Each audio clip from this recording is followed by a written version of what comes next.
prophète. Dans toutes les choses.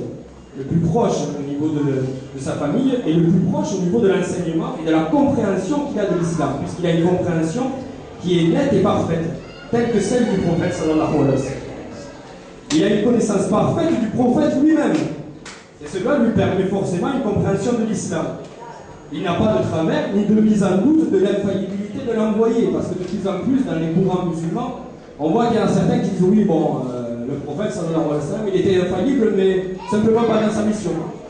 Ou alors il était infaillible simplement avant les JO, ou après les JO, enfin bref, il peut avoir des défauts. Ou alors quand il a fini de parler aux gens, il rentre chez lui, et puis finalement il peut taper sur sa femme en gros, quoi. Parce qu'il n'est pas infaillible. Donc voilà. Donc l'imam Ali, lui, il est tout à fait convaincu, il a toujours été convaincu que le prophète sallallahu alayhi wa sallam a été infaillible du début à la fin, c'est-à-dire de sa naissance jusqu'à sa mort.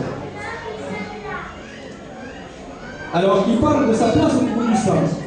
Et l'imam Ali, il dit, concernant ma position auprès de l'envoyé de Dieu, Dieu le bénisse, lui et les siens, vous savez à quel point je possédais le lien de parenté le plus proche et la place la plus intime auprès de lui. Il parle aussi de son intimité avec le prophète. Il dit, le noble prophète, Dieu le bénisse, lui et les siens, à l'époque de mon enfance, me faisait asseoir dans sa pièce privée.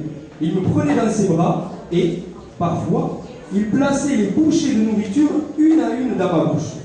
On voit aussi la proximité, l'intimité qu'il y a entre le prophète et l'imam Ali. Alors la place que lui donnait le prophète, c'est intéressant, là il a une place d'office.